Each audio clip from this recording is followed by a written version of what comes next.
कई साल पहले तिब्बत पर राज करता था एक बूढ़ा जादूगर। येन था उसका नाम। येन बहुत नेक, दयालु और मददगार था। एक दिन की बात है, येन अपने बिस्तर पे लेटा था और तभी एक आकाशवाणी हुई। ये अब तुम्हारा अंत नजदीक है। येन ये सुन के सोच में पड़ गया कि उसके बाद तिब्बत का क्या होगा। वो अपने जादुई प्याले के पास गया और उसने बोला, जादू, जादुई प्याले,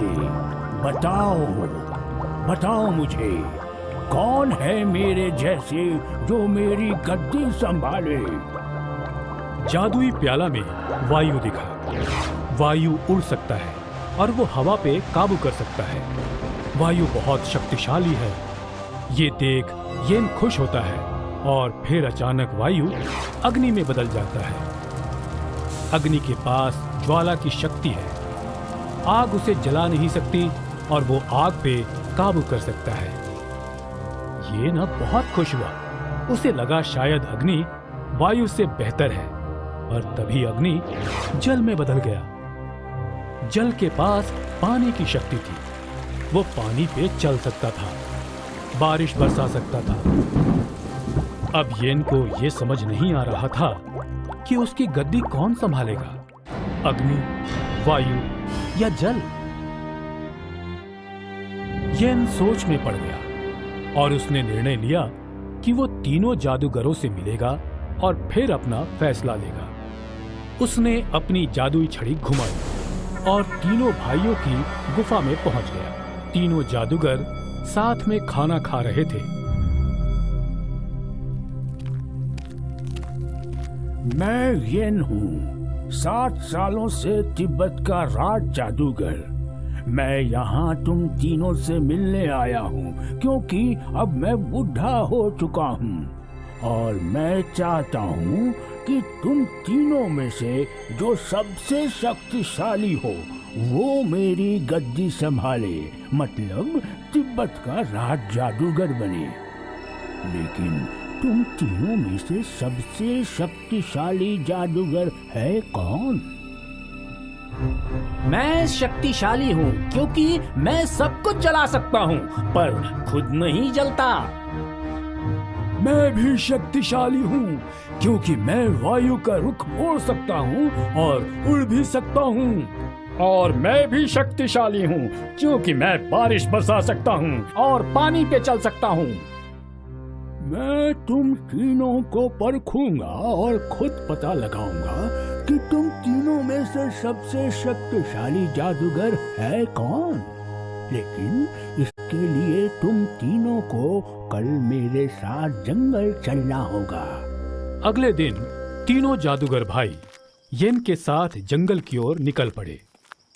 जंगल में पहले उन्हें एक खूंखार शेर मिला। शेर को देख येन घबराया। शेर ने जादूगरों का शिकार करना चाहा और जैसे ही शेर झपटा, अग्नि ने उस शेर को जला डाला। बहुत खूब अग्नि, तुमने हम सब की जान बचाई। तुम शक्तिशाली हो। येन को अग्नि की फुर्ती बहुत अच्छी लगी। वो लोग आगे चलने लगे। थोड़ी दूर चलने पर उन्हें राह में एक दलदल नजर आया। येन सोच में पड़ गया कि अब वो लोग दलदल कैसे पार करेंगे।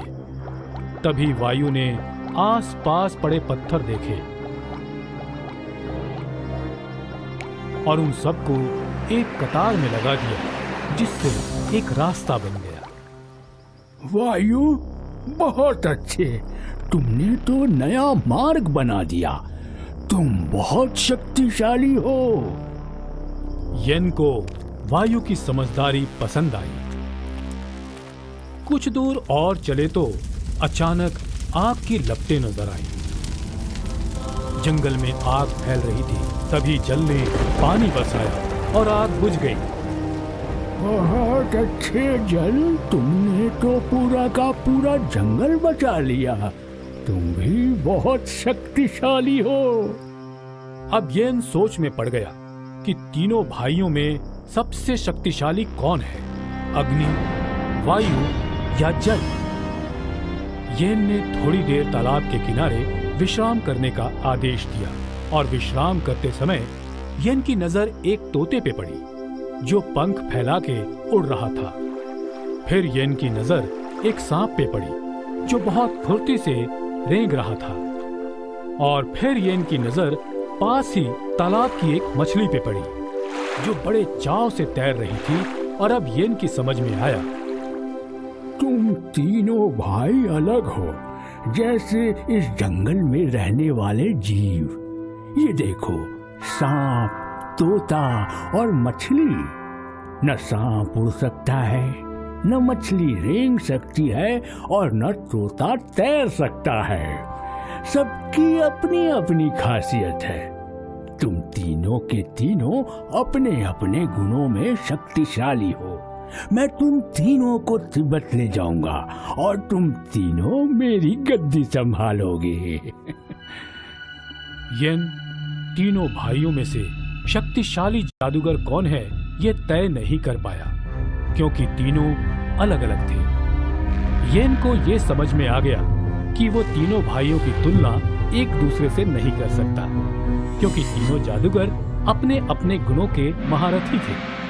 इसलिए कहते हैं, अपनी अपनी डफली, अपना अपना राग। हमें किसी और के संग बराबरी नहीं करनी चाहिए।